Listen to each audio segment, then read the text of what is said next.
which in turn has arisen from something that doesn't live.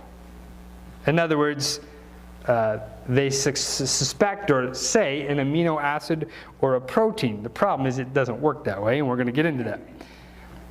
Second view is what we've talked about and what we introduced at the very beginning is creation. According to the theory of creation, the universe is not self-contained. Everything in the universe has come into being through the design, the purpose, and the deliberate act of a supernatural creator who, using processes that are not continuing today, he had the ability to, in one day, do what he said he did. He had the ability on the third day to do what he said he did. Well, he's not doing that anymore. He set them in motion. And they are continuing to follow through with the wind-up of the clock, if you want to call it that God has allowed them to have. Time will run out. Right. And so we believe that a supernatural created all that there is today, the concept of creation. There are only two possibilities concerning origins. One or the other of them must be true. Right? We're here. Everybody pinch yourself. Make sure you're here. Slap yourself maybe. Check and see. Don't slap your spouse. That's called assault. Don't pinch her either, or him. But we're here. And so the very fact that we are here, the very fact that we do exist, the very fact that we are living, the very fact that there are other living things, animals, of multitudes of animals, different kinds, insects and birds and fish and plants beyond description, as many as you can ever understand, both under the water and above the water. Everything that is living has to be explained somehow. It has to be. And if it can't be explained through evolution, then it has to be creation. And if it can't be explained through creation, then it has to be evolution. It's one or the other. Right? Okay. Does that make sense? Okay. In order to examine properly the two models, they must be defined in general terms and then must be compared with the available facts. Evolution includes the evidence for a gradual appearance of present life over eons of time. That means a really, really long, long time. Like millions and billions of years. That is how the evolutionary theory has to work out. Okay? It's in a gradual experience over a long length of time with complex kinds of life. We are what we call complex kinds of life. We have the ability to see. We also have the ability to hear, touch, taste, smell. We grow from a single cell that joins with another, and we end up coming out to become a complex being, a human being. Okay? So evolution says that complex kinds of life come from simpler kinds of life, and ultimately come from non-living matter. So life came from no life, is what they're saying. The creation model includes the evidence for a sudden appearance of complex life. God said, "Let there be, let the waters bring forth abundantly, fish in the sea, birds in the air." And guess what happened? Life appeared. That's what creation says. So we have complex beings instantly appearing through creation or through a designer who purposed and created it. The creation-evolution question is not an insignificant issue that concerns only a few scientists or a few religionists. In other words, what I'm saying is, you need to know this. You've got children. You've got children. They're going to go to school possibly someday. If they don't go to school, you're still going to teach them something. What are you going to teach them? Because going to go out into a world that's real. And in that world out there, they are telling them, most of the time, that everything you know of is based on an evolutionary theory. And so you've got to be able to say to your children, hey, let me show you what creation shows us. And use science to back it up. Because science is now proving over and over and over again the very good possibility, and I say that from a scientist's point of view, the very good possibility that creation actually must be the way that it happened, because evolution doesn't work. Now, I'm not a scientist. I can't get into all the jargon, and we're going to get into a little bit of it here in a bit. But it is important that we know what we're teaching our children and what our children will be taught in schools. 70% of all college students, when they go to college, by the time they leave college or university, if they were raised in a quote-unquote Christian home, will leave their religion.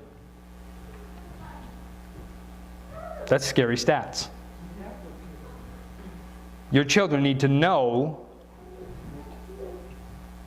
what it is that they believe, or what you believe, and what you're telling them to be true. And have it buried down deep inside of their heart. It's got to become their faith and their understanding. Amen? Amen. We've got to know what it is that we're teaching our children. Grandparents, you need to know.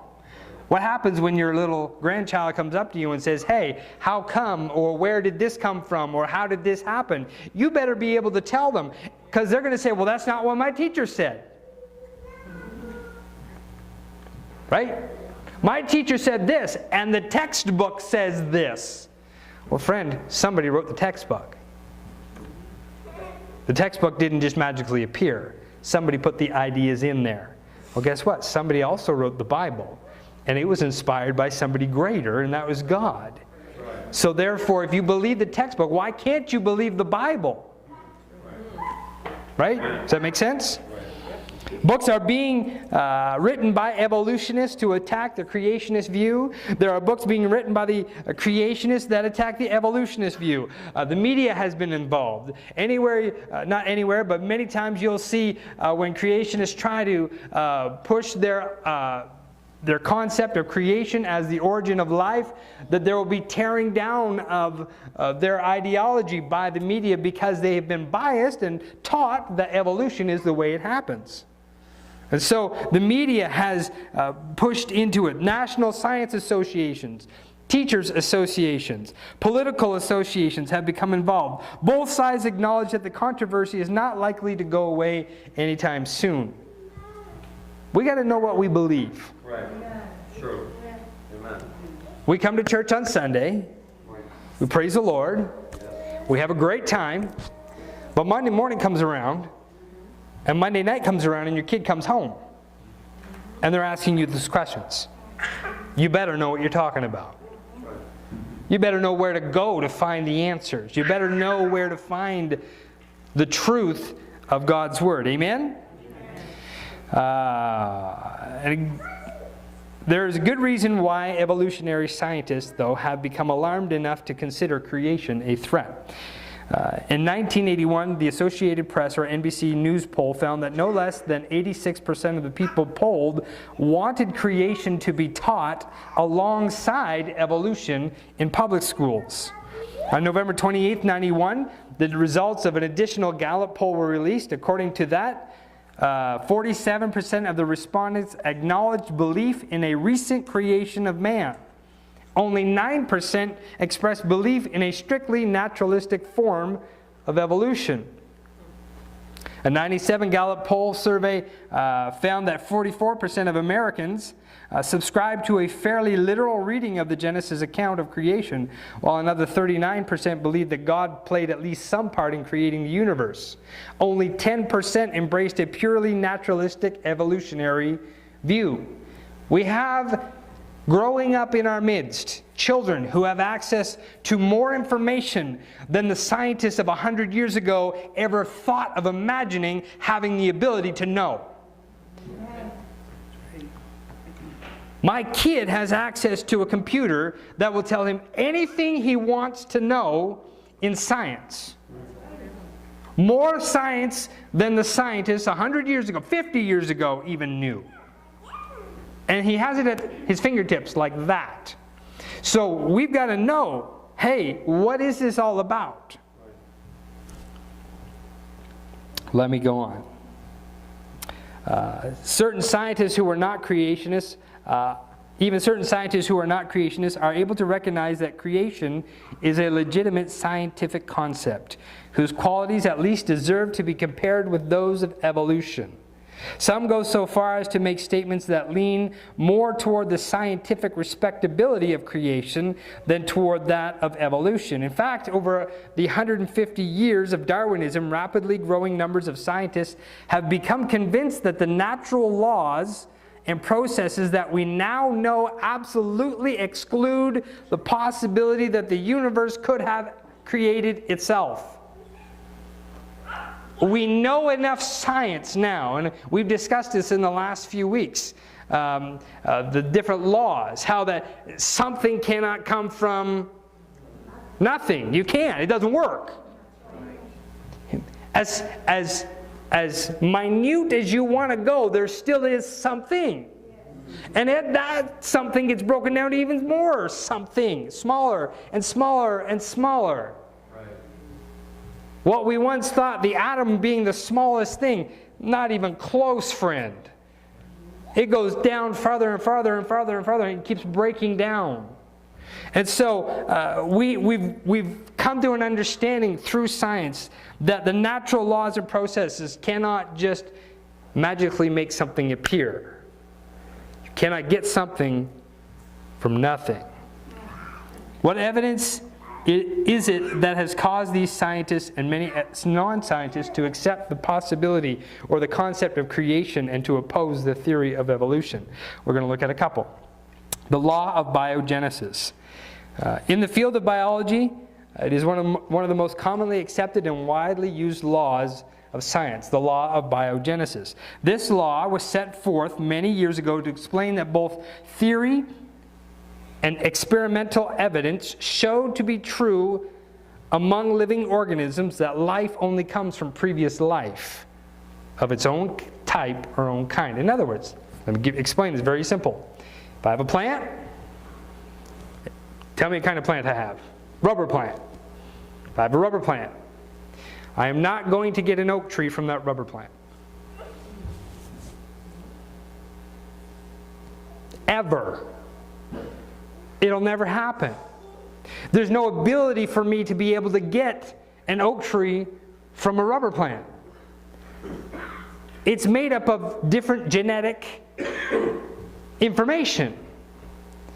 We know that. We now have the science to show and break down the genetic structure of a rubber plant. And we can take it and we can copy its cell structure. And we can say, okay, look, we can create, we can copy this.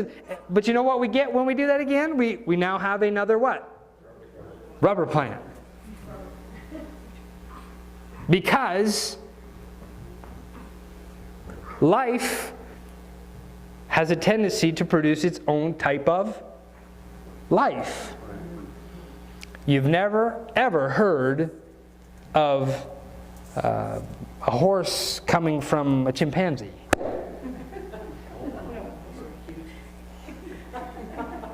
Don't laugh. Mythology will try to show you that, though. We have men and half goat or horse or whatever. That's mythology.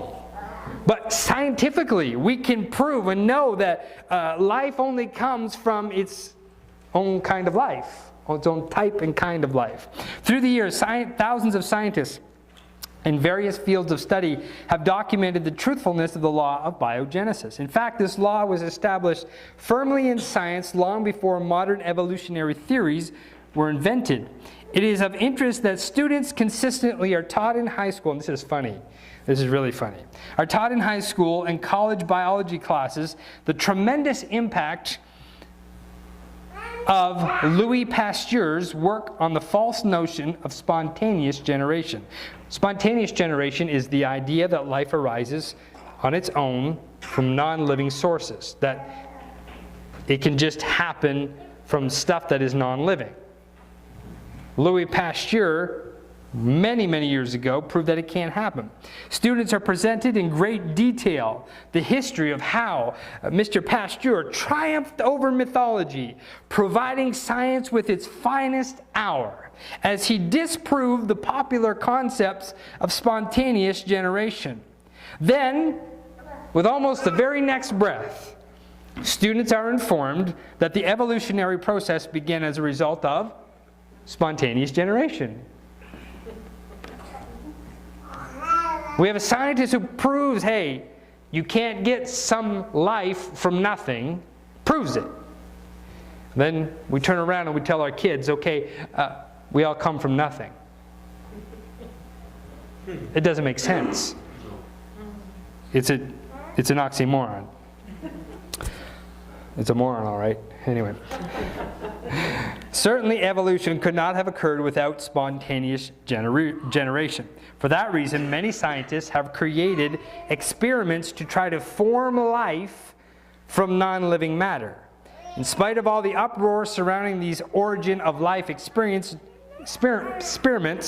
no one yet has created life or even come close. In fact, laboratory experiments have not even remotely approached the creation of life from non-life, and the extremely limited results produced thus far have depended upon using artificial conditions that were extremely improbable. In nature or in the laboratory, scientists have not documented one single case of spontaneous generation. They tried to. They're trying over and over and over and over and over and over again. They're trying every type of form, trying to give it whatever you think that it should happen to happen, but it can't. See, spontaneous generation depends on a roll of a dice. It's random.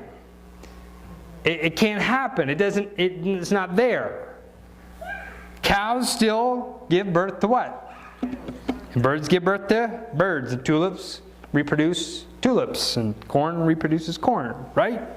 In recent years, however, some evolutionists have complained that the law of biogenesis is not a law at all, but merely a principle, a theory, or a dictum. This new naming system has been suggested by evolutionists not because they have performed experiments that disprove biogenesis, but because they have come to realize that evolution cannot be true if the law of biogenesis is true. If evolutionists accept biogenesis as a scientific law, then evolution never could have got started. But even though many evolutionists hate to admit it, there can be no doubt that biogenesis reflects a natural law, since there never has been a single documented case of spontaneous generation. You ever hear the story or the idea of a hurricane going through a junkyard and producing a 747? Wow, is that funny? You've never seen that happen, Bernie? No? Why not? You think it's possible? A 747 could go through a hurricane could go through a junkyard and produce a 747 on the other end. Fully functioning, fully painted, working, seats padded, I mean immaculate. Could it happen? Why couldn't it happen? Well, that's what believing in evolution is telling you. You've got to believe that something that is as impossible as what we know to be impossible to be possible. And actually, it's worse than that. At least the hurricane's going through somewhere where there is something. The junkyard's full of junk.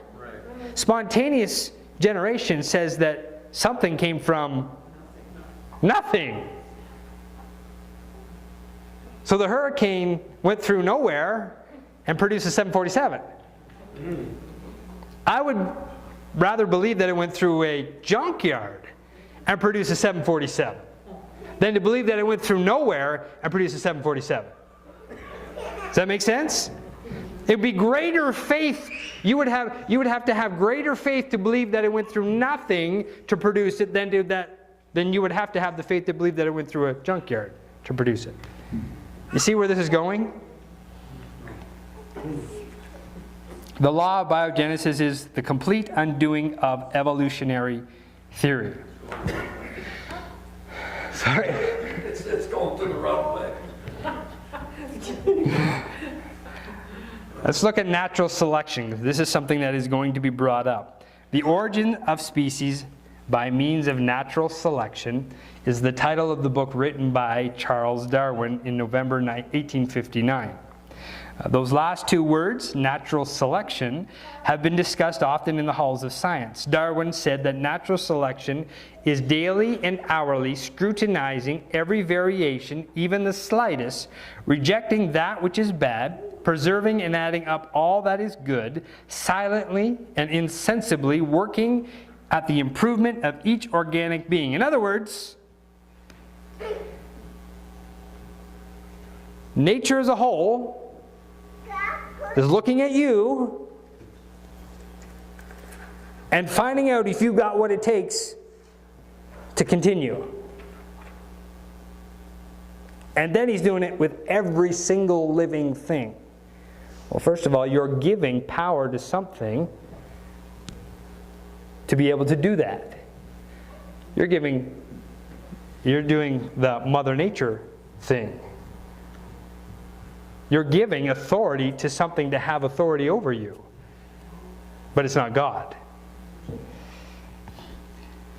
It is no secret that Darwin's concept of natural selection, survival of the fittest, that's another way to put it, has been at the center of evolutionary thought. According to Darwin, an individual creature with a particular advantage, the fittest of its kind, naturally would be selected to pass on the advantage to its offspring.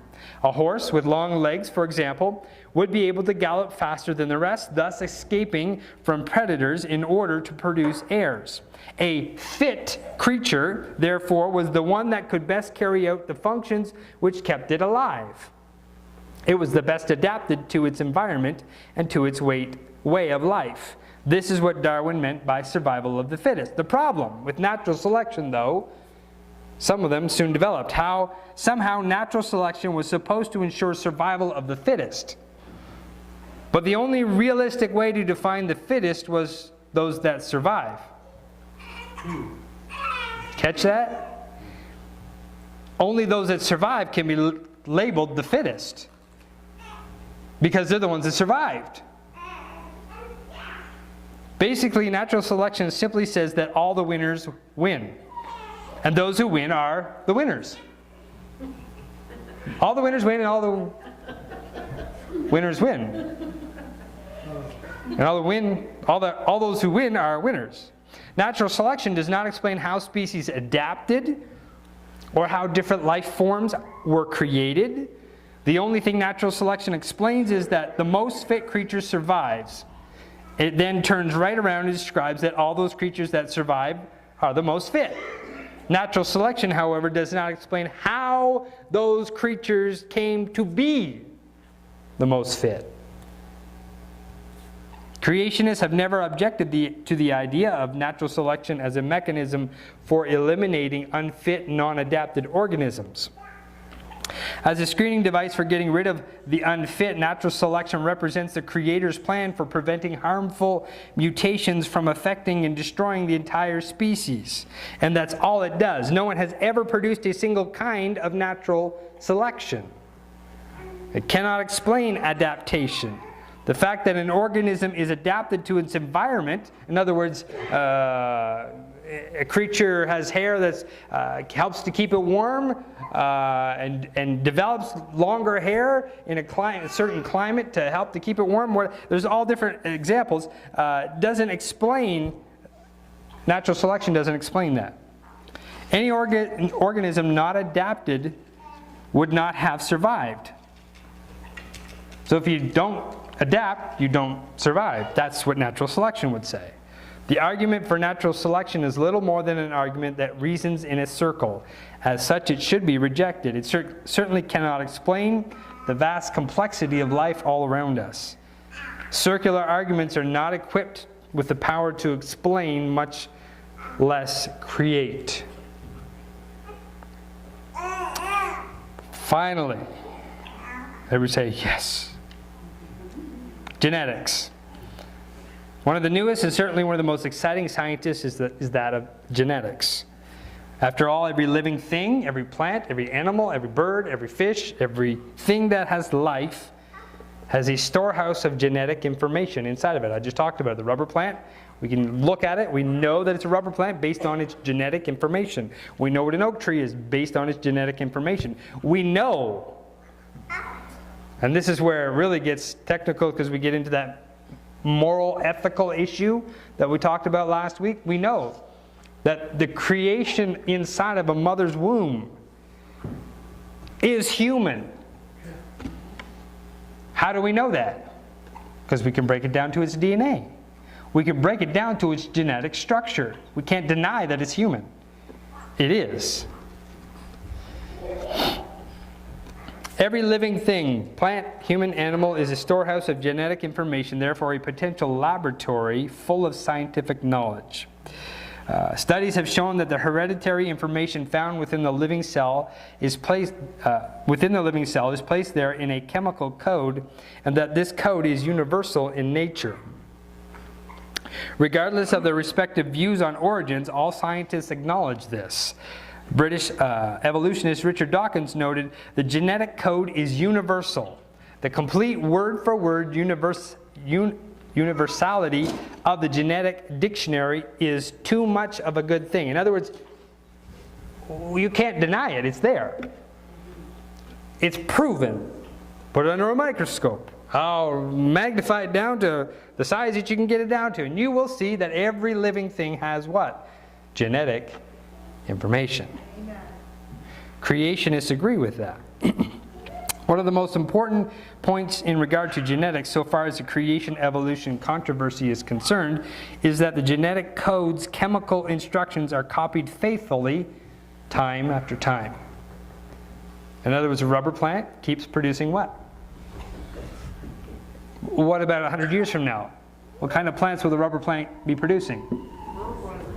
1,000 years from now, what kind of plant will the rubber plant be producing? 10,000 years from now, what kind of plants will the rubber plant be producing? Rubber plants. Why? Because without fail, the genetic structure still remains the same. The only thing that can happen to the genetic structure is that it gets mutated. In other words, something happens to it, an accident happens to it, and that will cause it to change, but not to change its genetic information necessarily. What it will do is it will change, it will cause it to have smaller leaves instead of having big leaves, or vice versa. So the genetic information stays the same, but what happens is you can get what we call mutations. I'm going to get that here in a second. One evolutionist spoke of the permanence and indestructibility of the seed. Another remarked that the code is copied faithfully. It matters little what terms an evolutionist used, their point still is clear. All living things reproduce after their kind. Where does that come from? Couldn't we read that somewhere in Genesis? They would reproduce after their kind. In other words, the genetic code is faithful. It's universal. It's there. It happens. We can prove it. We can see it. It doesn't change. We have documentation from thousands of years ago of the exact same thing is still the same today, genetically. The turn of the century, just as Darwin's dogma of natural selection was beginning to fall in hard times, the science of genetics was born. Some who began to study genetics felt that they had found the actual mechanism of evolution, genetic mutations. The new idea then became that species arose by mutations, which somehow were plugged into the system by natural selection. Today, the alleged mechanism of evolution is natural selection plus genetic mutations. The late evolutionist of Harvard, George Gaylord Simpson, once wrote, "Mutations are the ultimate raw materials for evolution." But why is this the case? Evolution without a mechanism is like a car without an engine. See, evolution, as we know, natural selection doesn't work. Remember, it's that big loop. It just keeps going over and over and over again. You can't get something from nothing, but yet something came from nothing. You can't get something from nothing, but something came from nothing. There's no explanation. Evolutionists soon realized that the natural selection alone was not an adequate or sufficient mechanism. Organisms would not change from one species to another unless the genetic material was changed. The rubber plant, unless you change the genetic material, you will always get a rubber plant.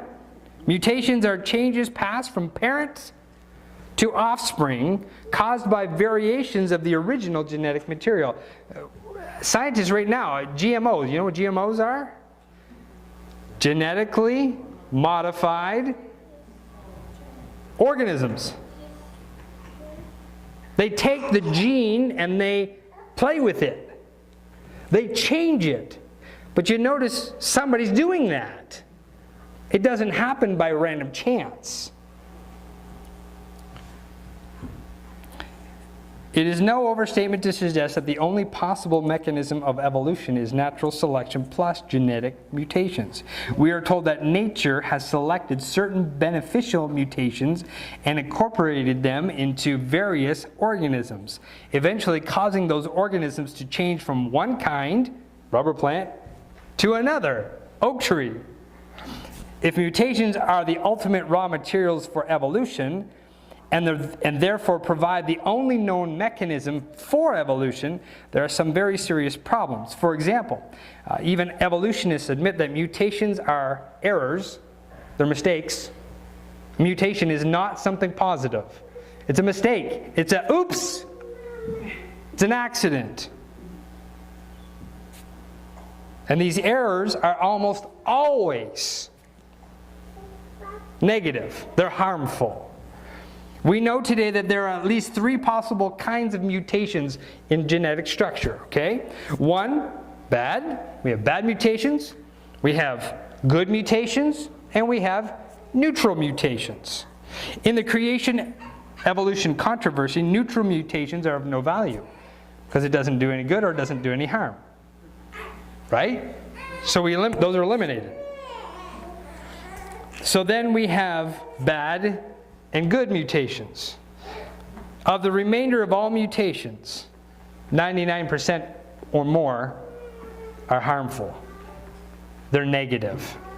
They do not produce something better. Evolution says what? It has to produce better.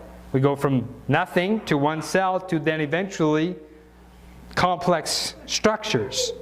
And somehow in that, they're trying to say that mutations are what got us here. But yet, any mutation that we ever see in science shows us that 99% plus are negative and do not produce greater, they produce worse. And so eventually that worse ends up to what? Death. Whatever happened to survival of the fittest. Just disappeared, didn't it? So number 1, mutations are random. There's no way to control them, nor to predict with accuracy when they might occur. In other words, nature is not selecting at all. Rather, nature must simply accept whatever comes along. Nature isn't selecting. There isn't a mother nature that's out there going, let me see what we can do with this, and if I mix this and I mix this, what am I going to produce? There isn't. God created it when? Way back a long time ago. And when He created it, He put it in a process and He let it go. It's just like winding up the clock, like we used to do. The alarm clock, you sit on the thing and you hear it tick, tick, tick, tick, tick, tick, tick, tick, tick, tick, tick, tick, tick, tick, tick, tick, tick, tick, tick. But there came a point at which what? No, it rang. If you said it. And if you let it ring long enough, what would happen? Then it would stop. Why would it stop? Because it was wound up. It had somebody to actually turn the mechanism and to cause a spring that you wound up, and it would cause the gears to go, and that's the way it goes. Well, God did that from the very beginning. He started it all. He created it all. He started a process. Did you know that Adam was created what? perfect. The first horse was created what? Perfect. You know, we do not have the perfected specimen of humanity that we think we have. We're not getting better, folks. We're getting what? Worse. Why do we have so many sicknesses? Because our bodies are getting worse. Why are there so many diseases? Because what? It's getting worse. We're not getting better. You may find a cure to cancer. Good for you. But you know what? There'll be something else that'll come up that'll just take over. Because we're not getting better. Those mutations are random. There isn't any Mother Nature selecting that. Number two, mutations are very rare. How often do they occur? It's probably fair to estimate that the frequency of a majority of mutations is 1 in 10,000 and 1 in a million per gene per generation. That's even beyond my understanding. I don't even want to know. Evolutionists themselves frankly and candidly admit that every research biologist knows. Mutations occur rarely, and when they do, they are entirely random. And then good mutations are very, very rare. In theory, there are at least 3 types: good, bad, neutral. The bad are not what the evolutionist needs. The evolutionist needs what? A good one. A good mutation is something that causes it to get better. But guess what? Those are less than 1%.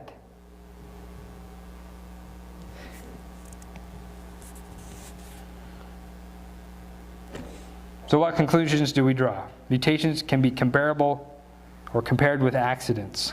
They're more like wrecking a car than building one. An accident is not usually thought of as an improvement, but a what? Disaster. So it is the same with mutations. They may create a weaker plant or animal or human, but they never create a new kind. See, that's what's got to happen. It's not just a matter of making it better. It's got to create a total different kind, and it can't. It can't do that. This is the kind of stuff you got to understand and learn and know where to go to try to tell your kids, because your kids are going to ask you this stuff. When you go to the Grand Canyon and you are walking through and it's beautiful, it's awesome, it's amazing, but all their wording is structured after an evolutionary system, which doesn't work.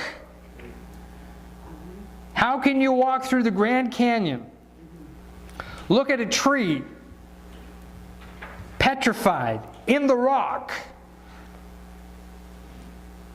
and yet if you go to the top, they'll tell you, if you look at this particular strata, that represents so many million years. If you look at the next layer of strata, that represents so many million years. If you look at the next layer of strata, rocks, that represents so many years. And I mean, it's massive, friend, massive. And yet you can walk down through and you'll see a tree that is petrified, turned to stone, in the middle of 1, 2, 3, whatever, sections of what they represent as millions of years. How did that happen? They can't explain it.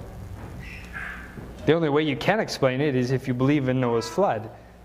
And if you believe in Noah's flood and understand that when the earth was destroyed, we have rock moving, we have dirt moving, we have sand moving, we got all this sediment, all different kinds, swooshing around in a big massive ball of water. And then God says, okay, enough's enough, and pulls the water back into the earth. And all of it's got to settle, and we have all our fossil record. How is it that in the middle of deserts, in the middle of landlocked countries, we'll find fossils of fish?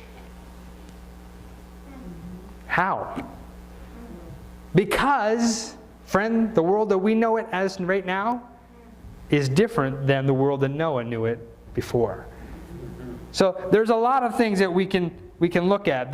We're talking about the genetic code and how that whole idea pushes us to understanding that there has to be something greater than the nothing that evolution purports. There has to be a greater design. There has to be, and if there's a greater design, there has to be a designer. If there's a designer, there has to be somebody to implement it. Who is that? In the beginning, God created the heaven and the earth. That encompasses everything right there. Amen? Why don't we stand? I will give you, if you want, there are copies of my lesson. There's a whole lot more to it than I even read tonight. There's more in there. You can read it.